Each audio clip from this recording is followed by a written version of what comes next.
There we go. And Scott, again, it is our honor to have you here today to talk about unpacking the ASLA Climate Action Plan. Awesome. All right, thanks everybody. I'm Scott Bishop, been a member of ASLA for a while now. I'm also the principal of Bishop Land Design.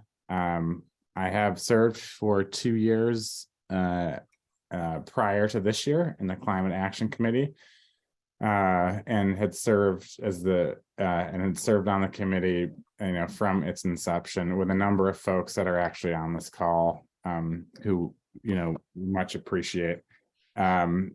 I'm the current co-chair with Yvonne, who I think I saw hop on, of the Climate Action Network subcommittee. And for those chapters that have not kind of formulated, let's say, a chair for your group, I think we're trying to get folks to do that. We have a number of people, and we have folks, I think, in number of the committees as we think about regions. You can go to the next slide.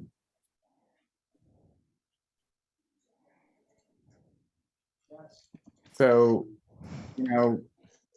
we talk about climate action, and I think we do that very much so within the realm of understanding what we do as landscape architects. We were living in unprecedented times in terms of seeing what's happening to the climate, whether that is increased wildfires or getting snow until August, all of that happening in the same state. Right, or what is the slower threatening aspects of climate change in our region, dealing with sea level rise. So we really need to start to address this, and it is certainly one aspect of what we're trying to accomplish in the plan. I think all of us here probably know this, but if you don't, you should know this by the end of this presentation. We are the ones that are going to be able to bring this change on in terms of how we design the world, whether that's through adaptation, mitigation, or looking at resiliency planning. You can go to the next slide.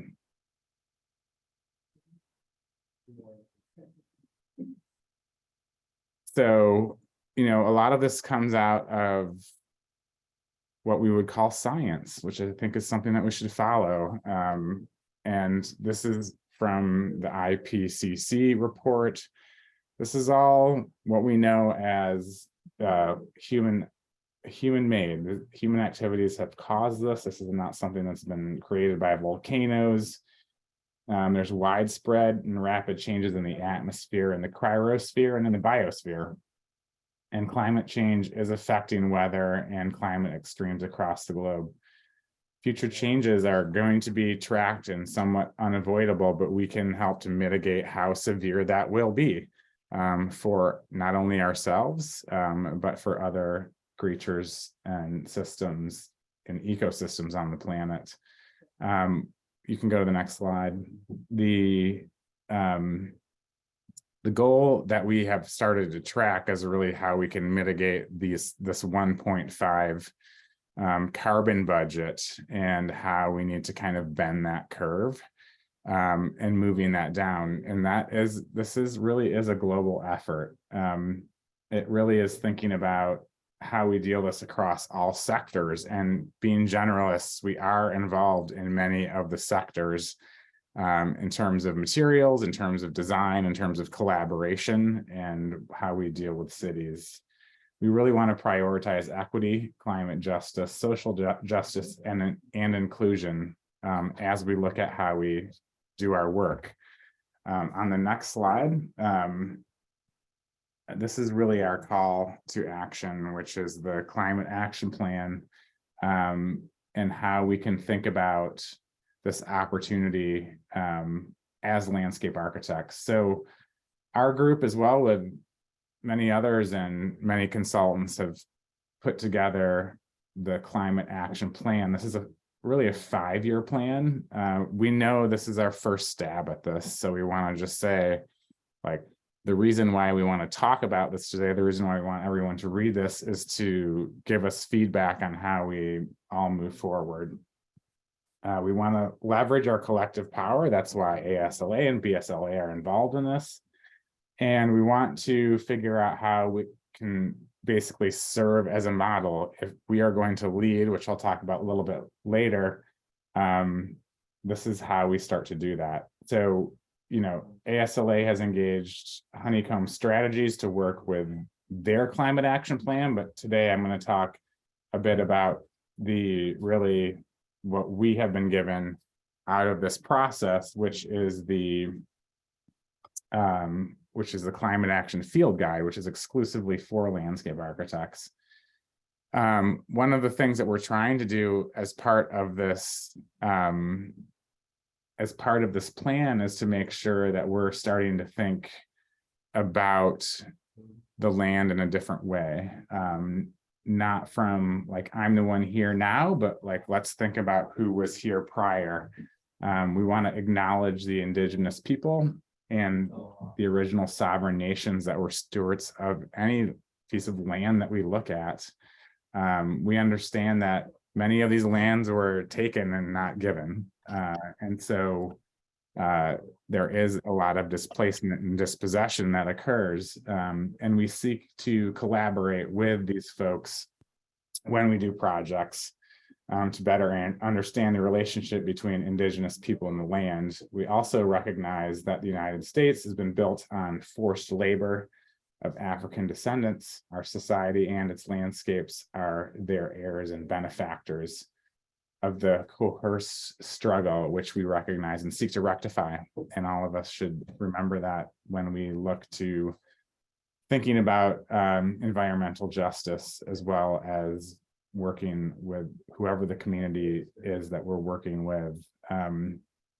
We wish to move towards creating collaborative, accountable, and respectful relationships. You can go to the next slide, Gretchen.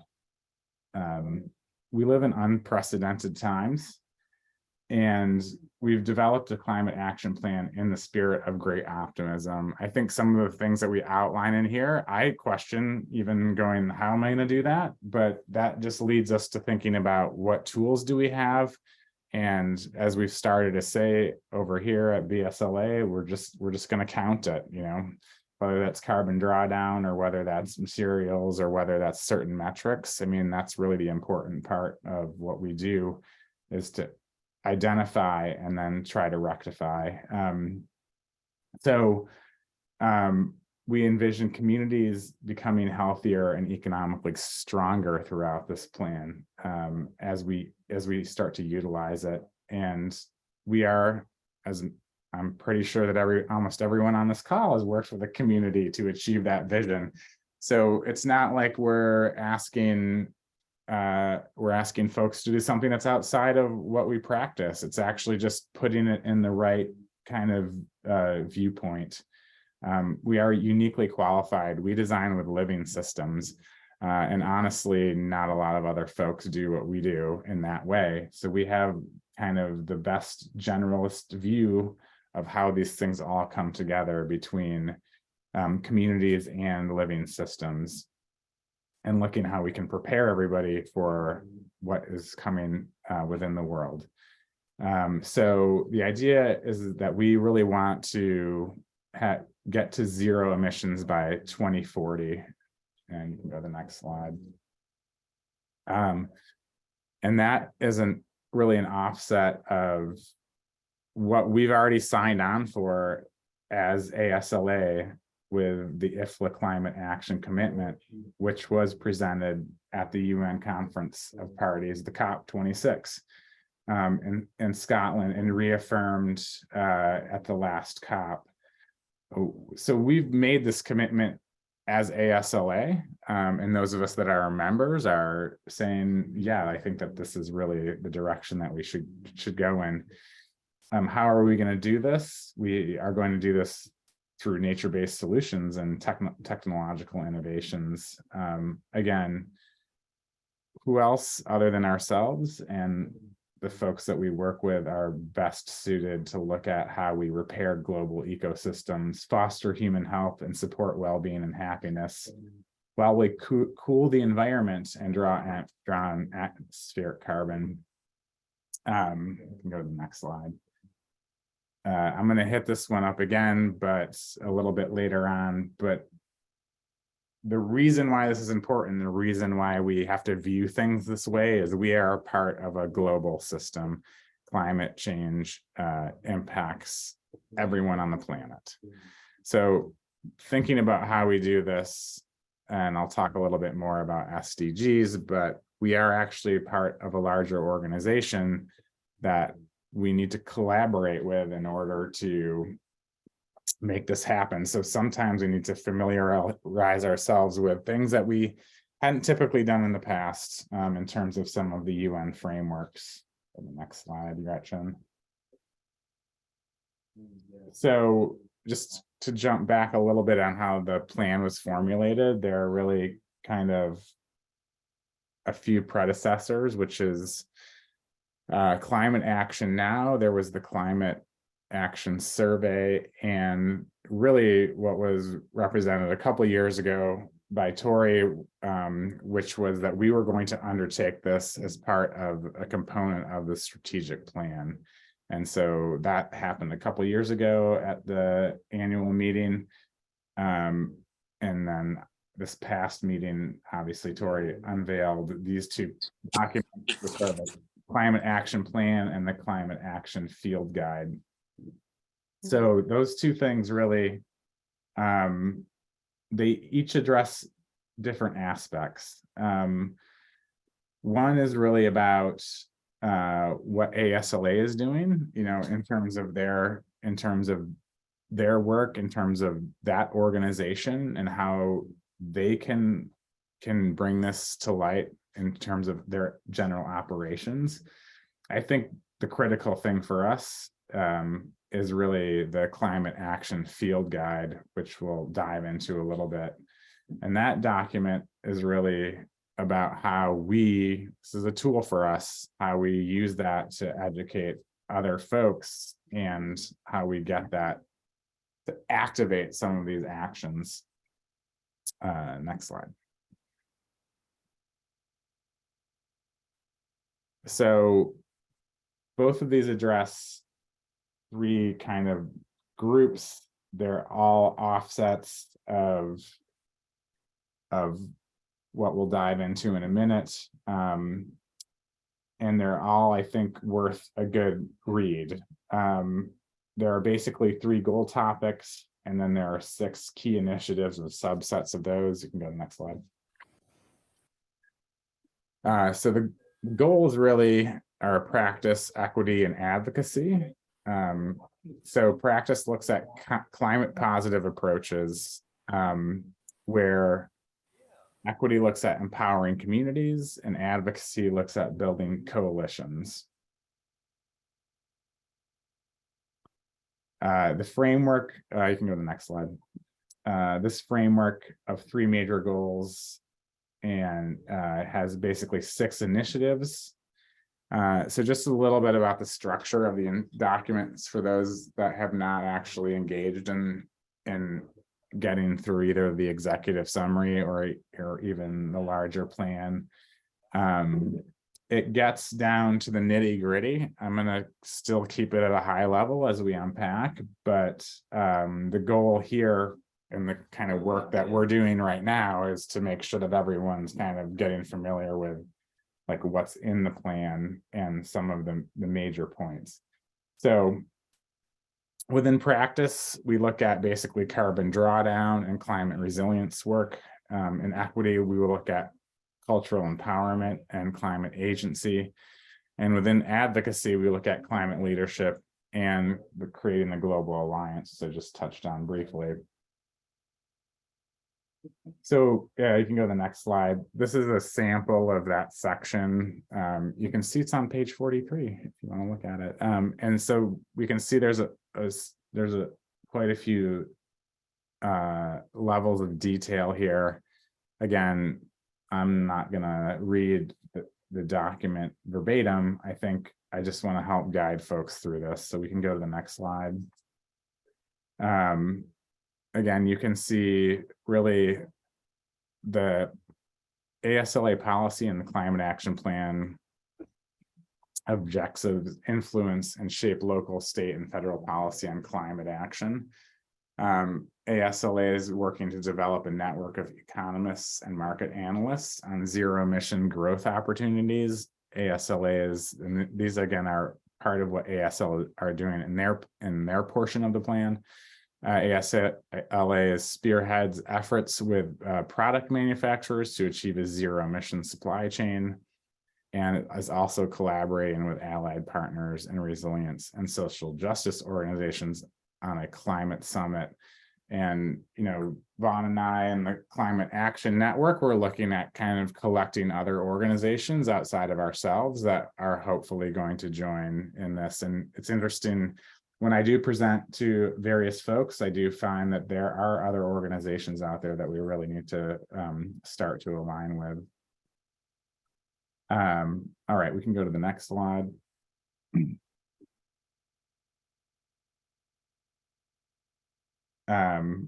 So the Climate Action Field Guide, again, I want to just make this super clear for everybody. This is the one that you want to make sure that you read. These are tools for us. If you know everything that's in there, awesome, like good job. If you don't, then start to adopt those into the work that we're trying to do. It's going to help you stay relevant as a practitioner, but it's also going to help us all achieve the goal of climate action. So you can go to the next slide. So it has to do with, again, how we practice, but also it's not just for private practitioners. It's not just for students. Like, this is actually formatted for everyone. In fact, when I went out and presented to the WU administration in Boston, like, there were a number of folks, some of them may even be on this call right now, that are within the city administration and organization, whether that's the BPDA or whether that's the Green Infrastructure Department of the WU administration. There are landscape architects that are in many different sectors, and you can use this document as a landscape architect to influence whatever organization you're in, whether or not you're a member of a larger firm, whether or not you're a member of a state government, whether or not you're a member of a nonprofit. It has a lot of meaning, I think, along all of those lines. We can go to the next slide.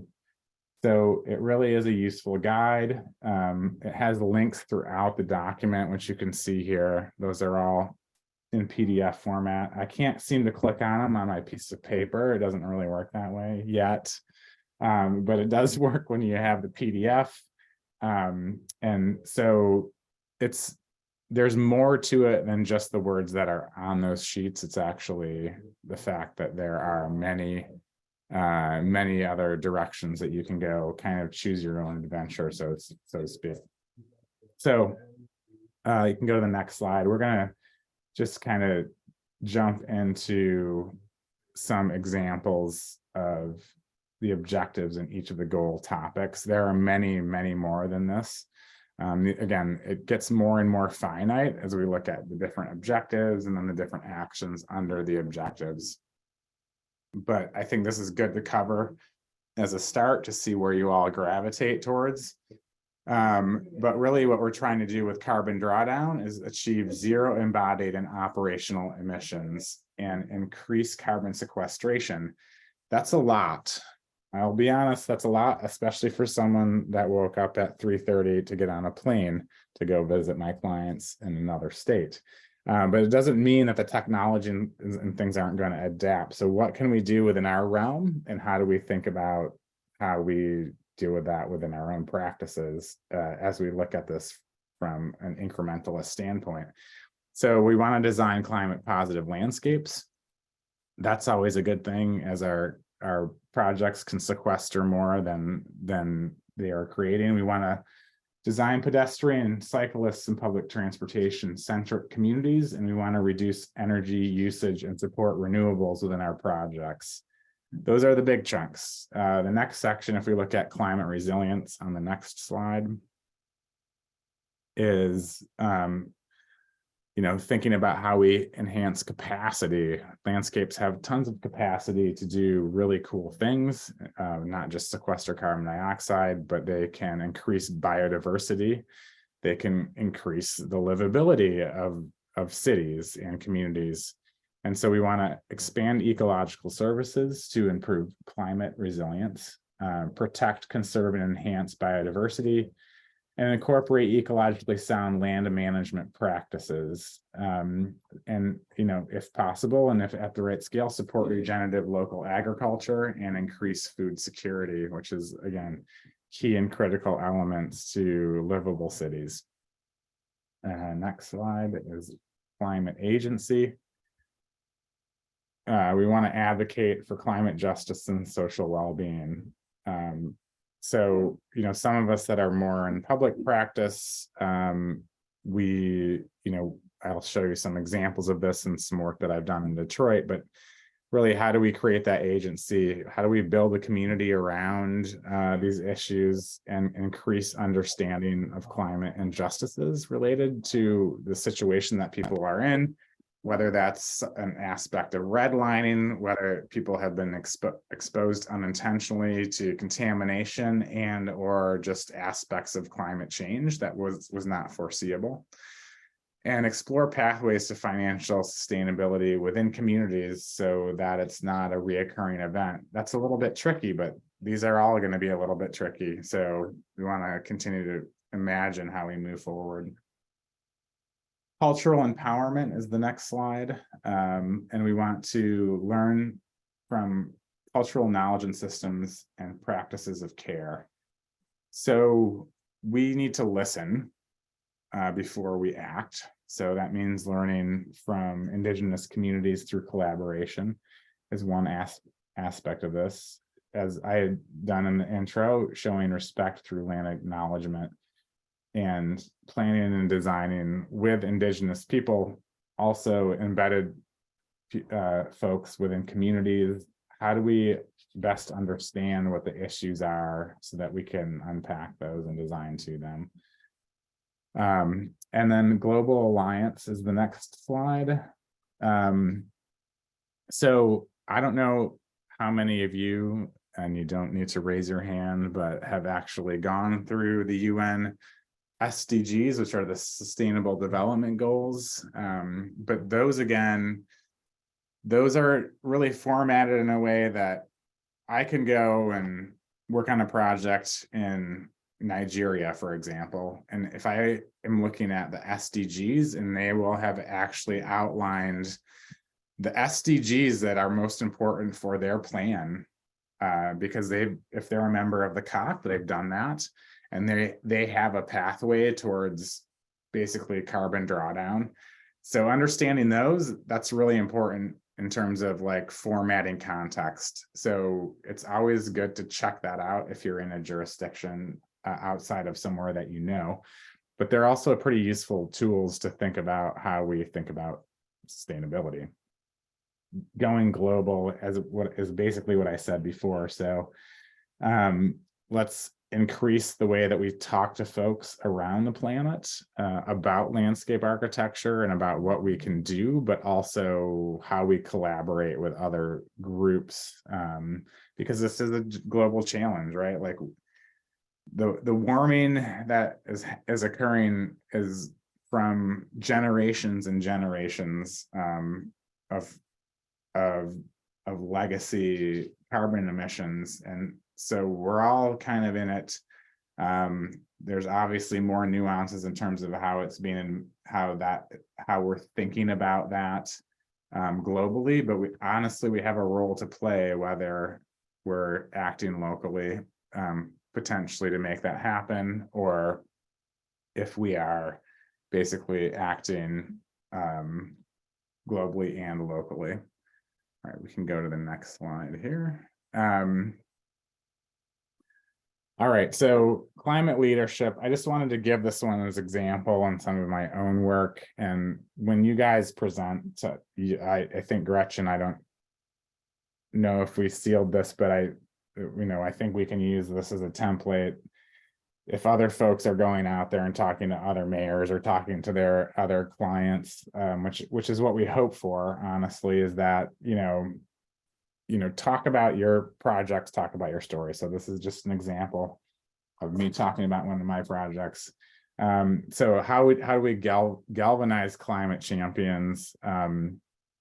This project is called the Delray Phytoforest, and it's an outgrowth of the Delray Neighborhood Framework Plan, which is a subset of the project that I worked on a long time ago, which is called the Detroit Future Cities, but it's been marching on. And some of us that have worked on like these 10 and 15-year projects and seen them scale, now we're getting to a point with this project that we're actually starting to think about implementation.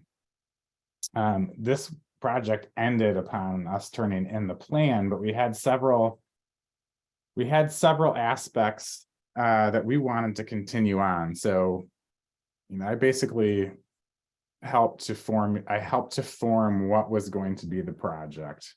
So we need to think about how we not just become hired to work on projects, but how we actually create projects.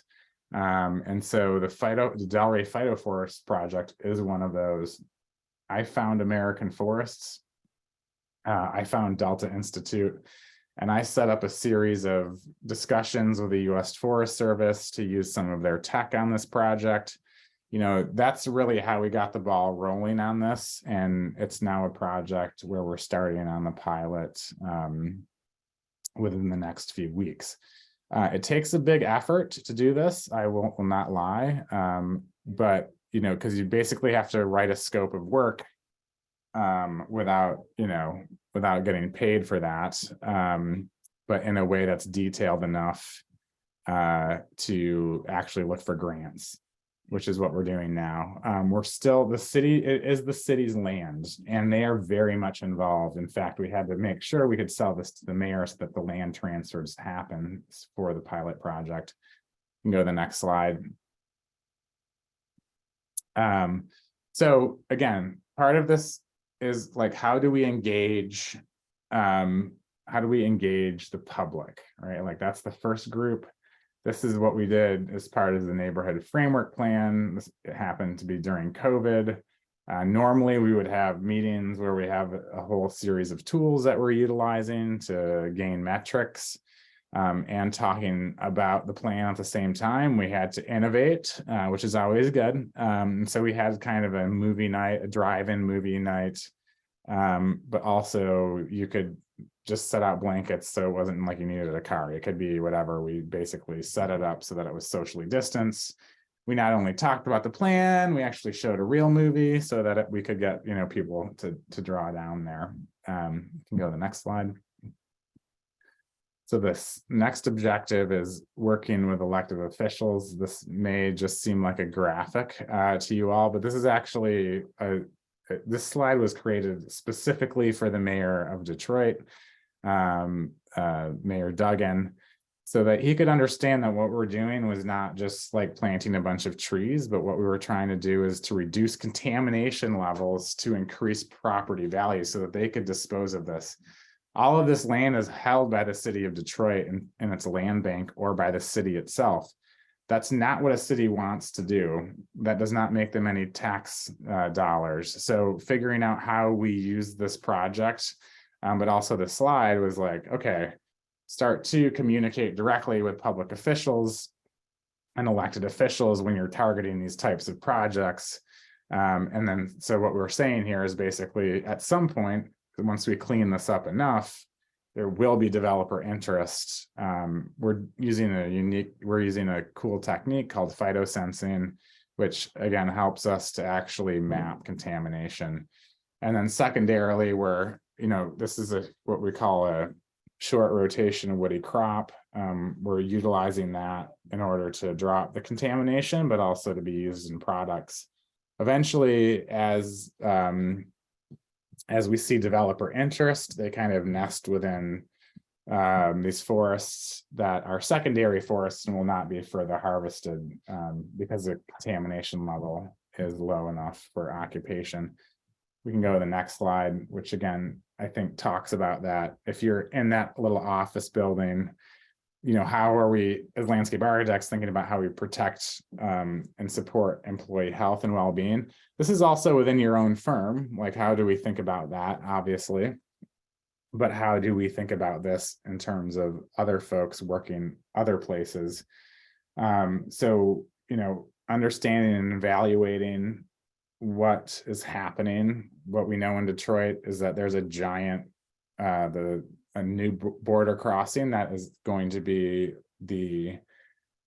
Detroit has the busiest border crossing in the United States between the goods that go there. So there is a lot of plume in terms of the highways and the arterials. So a lot of what we were looking at in the plan was figuring out how we create buffers to help knock down some of that contamination. But as you can see, like, what are the unique opportunities as well to create and increase biodiversity as we think about how we also deal with stormwater management and things like that with increased precipitation in that area. Go to the next slide.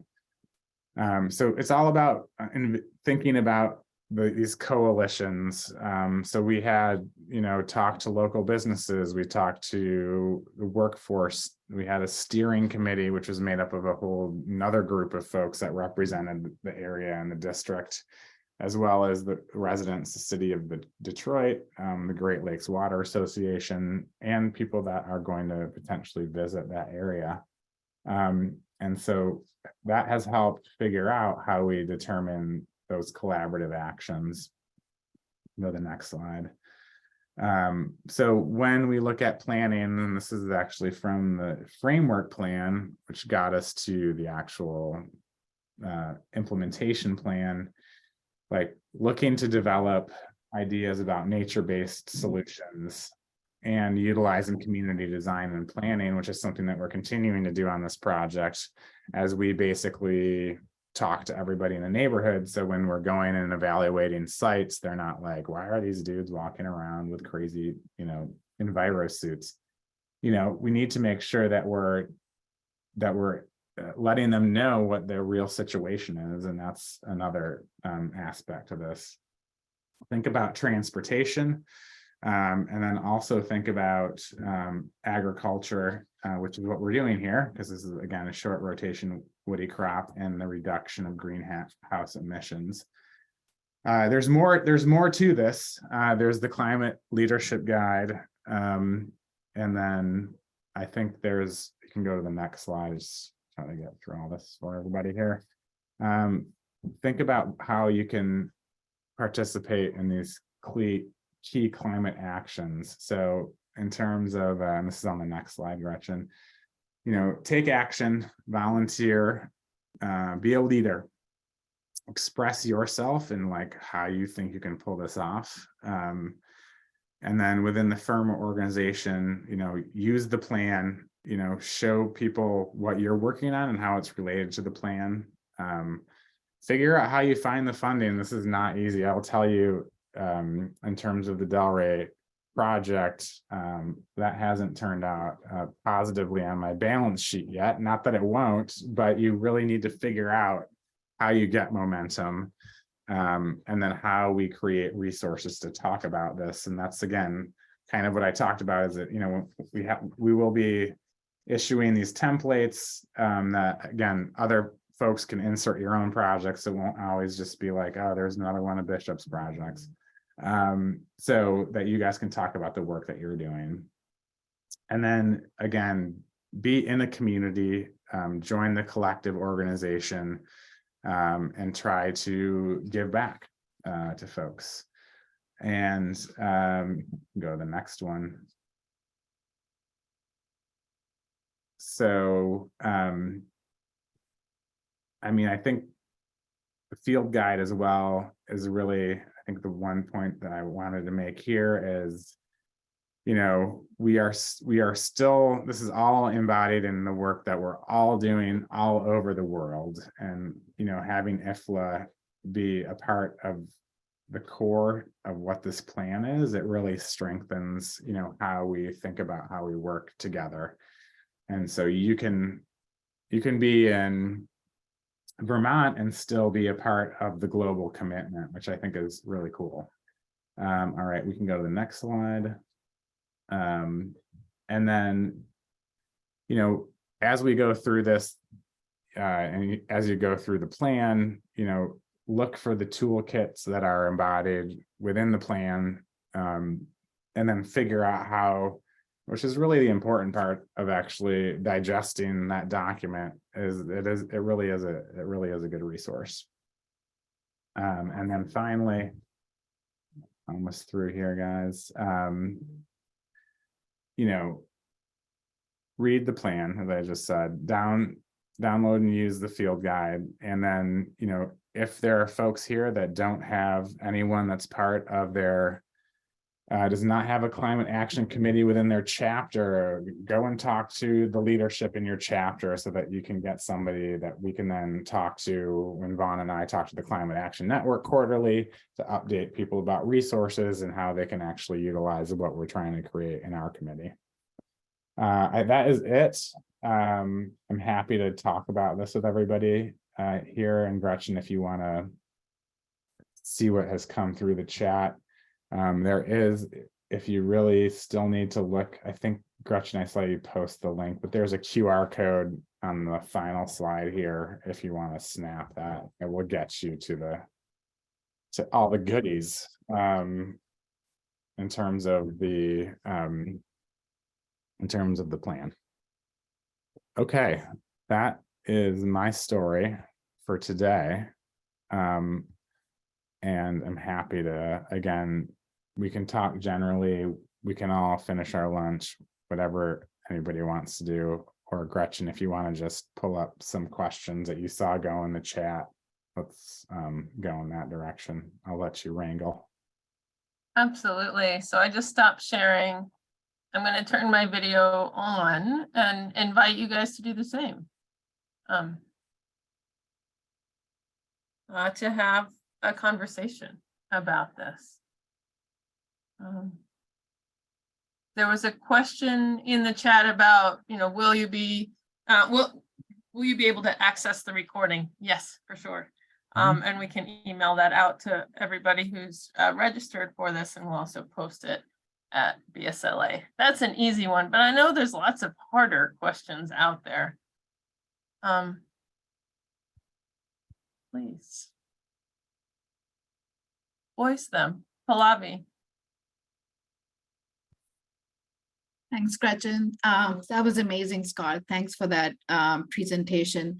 I am not a landscape architect, so I will not claim to kind of be too familiar with the guide, but I am very much a climate resilience professional and work all the time with landscape architects. And one of the things that I have wondered about is, you know, how it's become pretty mainstream to talk about, you know,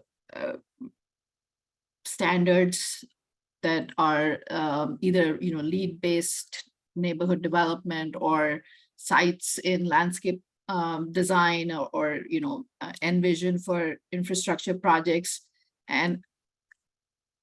But I haven't really sort of seen the connection between everything that you described, which I thought was really well articulated, to how you might want to have some metrics to kind of make that connection with the SDGs, that people can, who are, you know, used to doing these kinds of rating systems and evaluating how their projects are designed and operating in the longer term, can articulate, you know, how they are doing in terms of achieving the SDGs. Sure, I think so. There's a couple of ones that are in the plan, and I think ASLA, honestly, we're trying to be agnostic about like a carbon calculator tool, but I will tell you what I use the Pathfinder tool. There are other tools out there that you can use, and there's pros and cons to each of the tools. The plan also says that we're trying to meet every climate related standard for lead ND as well as sites. So those are also baked into those metrics. And so I think those are really good starts. I would say, just from my own experience dealing with SDGs, like they're a little bit more ambiguous. There's a little bit more to unpack there. So I'm happy in the coming years, if someone wants to like go in there, for those folks again that have worked internationally, they're probably going to be a little bit more familiar with that, as that directly relates to each one of the members of the COP and their climate plans. And because they are different, there are just different approaches. And honestly, like the United States, and as well as Europe, we are dealing with like our legacy. So some of what we do is like giving Brazil a bunch of money to replant the forest, right? Because we've already burned through our chunk in order for, but that's still our work, right? Like that's still work that we can do. Afforestation, reforestation, these are all really cool things. I mean, that's what I was showing you in Detroit, right? Like it's 1,000 acres of reforestation potentially in the future. So I would say they're in the plan. I think that would be another thing that we could jump on in terms of one of our presentations. A lot of people ask about metrics. City of Boston asked a lot about examples. Okay, what is a project? When a landscape architect leads a public project, what does it look like different from when an engineer does it? Because if it's going to look the same, we're just going to have the engineers do it again. Right, and that's not what we want. We want it to be, how we are making a difference, which I genuinely believe we are in terms of our approach. I have a quick follow-up, sort of, if I may, Gretchen. I have worked a lot with nonprofits and other sort of climate professionals who are doing what you described in terms of creating a scope and looking for funding and kind of figuring out how to make the most impact with the least amount of resources that we have available. And I was wondering if you have any thoughts in terms of either expanding the partnerships between landscape architecture companies and environmental nonprofits. If at least I've seen some examples that have worked really well in terms of being able to leverage each other's skill sets and experiences and whatnot. But wondering if you want to talk a little bit about, at what scale are you able to do that most effectively? I mean, I can imagine project by project, yes, but since you've worked with US forests and other kind of larger both agencies, but also I imagine nonprofits, if you want to talk a little bit about if you think that's a successful way to move forward for this community in terms of pushing the agenda here.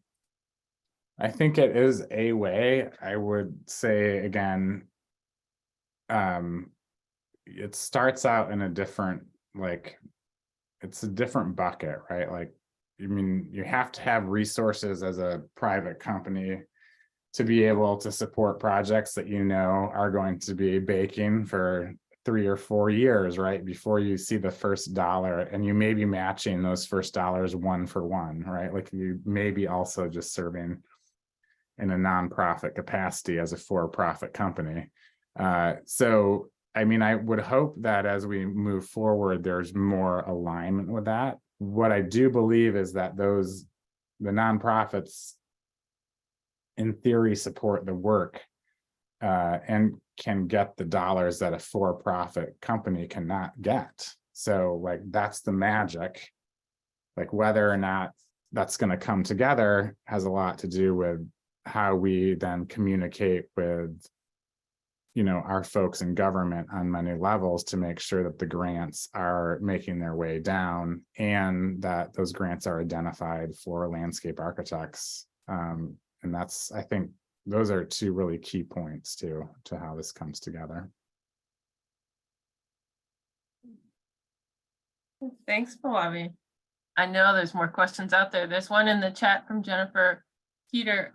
Are there any tools for quantifying in dollars the risks of not addressing climate change as a way to convince clients or collaborators of the importance of this effort?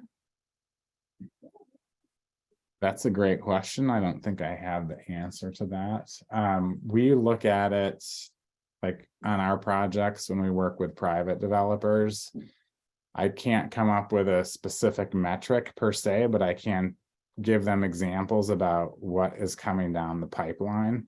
So one of them that I give is One Vanderbilt, which is a building in New York City. It's super cool, super high end, and they use an innovative technology, but it's fossil fuel based. And so inevitably, because we're part of the COP, it's whether or not you volunteer now or whether or not you are forced to change something later on. And the later on is the expensive part.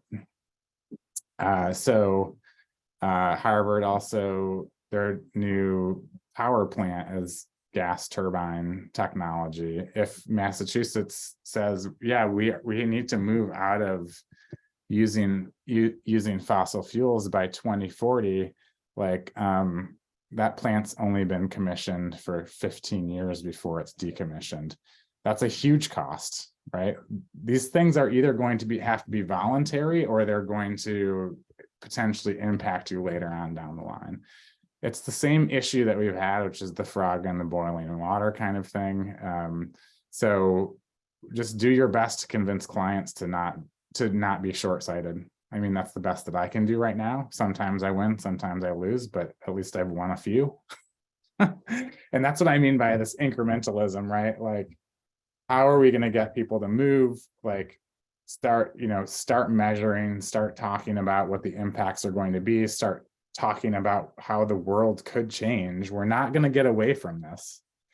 I've seen other reports that outline like the potential costs to property damage, to storms. I don't have any links or anything like that. I don't know if don't think there's anything in the plan per se, but that might be a good resource to build in terms of communication. Not that we need to be fear-mongering, but it is real. Like we know the impacts to other countries as well as our own in terms of flooding and risks. Scott, a couple of questions here. One, can you talk about drawdown tools in general and highlights of the one you use? Sure. So first thing to do is, as I talked about it, we use the Climate Positive Pathfinder calculator. It's a nonprofit. It's my friend Pamela that helped to create that tool. The first thing you do is measure something, and then you're like, whoa, like that's, I think I measured one of our projects. Now we're in an urban environment, but it's like, it's going to be 1800 years before we sequester the carbon. So we like the target is 35 is like what is typical. So then that begs questions as to like, what are we doing? Well, we're building an urban district. So that means that obviously that's going to have a little bit, it's going to be carbon intense, but we look at other technologies. So we look at, what is the embodied carbon in each of these things, and can that be altered? And I did mention that in the presentation. That's one of the things that ASLA is starting to talk to their corporate membership as to like what is in your stuff, and being able to see what an EPDM is, like an environmental product declaration, having that on hand so that we can just put that right into the calculator that rather than just taking a guess. And then I would say like, this one's really stupid, but I have to say it because it's like, we looked at if we look at O&M for as like a 1 acre park in this urban district, and if we were just trying to become carbon positive on just maintenance, if we were using gas tools like gas mowers, gas weed whippers, all that stuff to maintain that landscape, we never reach carbon positivity in operations. If we use electric tools, we reach positivity in 2 years. Like, that's a no-brainer, right? Like, there's certain things that we just can push for and move the ball much quicker in terms of how we think about that. Electrification, as well as any aspects dealing with, moving people around that doesn't use a car. That's another big thing that helps in terms of this drawdown when we think about urban situations. Scott, I also want to mention, this is Aida Curtis, that in part of the field guide, if you look at the actual document that's online, it has links in the document, and those links a lot of the times take you to like either projects or other documents, and sometimes it's just a matter of changing a material from concrete to pavers, or just even, for biodiversity, instead of having just one species, put 4 species. Sometimes they're simple changes and it makes a big difference on the project, but the document has links that are very useful for this type of information. That's true. Thanks, Aida. Awesome. The questions are now rolling in, Scott. And we're at 12:59. I have a meeting at 1. I'm at my client's. I'm in one of my client's offices. Okay. So I will have to jump, but let's like collect those. I think that services maybe maybe for our forum, right? Like our regional forum, like we can start to have, start to address some of those issues. This is all good. Again, sorry, I'm so jumping around here. I'm just happy that my flight made it in time for me to do the presentation. Because I recorded a version for Gretchen that was like, it didn't turn out as well as I wanted. But anyway, this version I think is better. So please address this. Please address your questions in the chat. You guys can stay on board. There's a bunch of people that I know are on this that honestly, like Aida, if anyone wants to stay on, that have helped to also work on the plan, go ahead and continue the convo, because and I know Vaughn was here. I don't know if she's still here. A lot of people that can help to address some of those questions if people want to go into overtime outside of their lunch. Awesome. Well, Scott, let me just say thank you.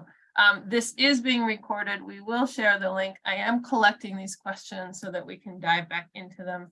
And yes, one of the questions is how to start in terms of the chapter. And one of my answers is to just start. And I want to give a shout out to the New England folks who are on the call here. And I'm seeing you, Liz, on my screen. And I know Nate's been on this call, and from Rhode Island, and folks from Connecticut, and Tom from Vermont, and I'm Stephen from Maine, and I'm missing folks, but we have a New England Climate Summit coming up on Friday, May 5th. It will also be virtual. The idea is to share real stuff that's happening out there, with this question of how do we start to measure it, or how are you measuring it, or how would you like to measure it? So I'll share that link as well. I'm going to stay on for a second just so that I make sure that I actually copy all of these questions in the chat. Thank you all for joining us today. Thank you, Scott. All right. I'll see you all again soon. Thanks, ASLA.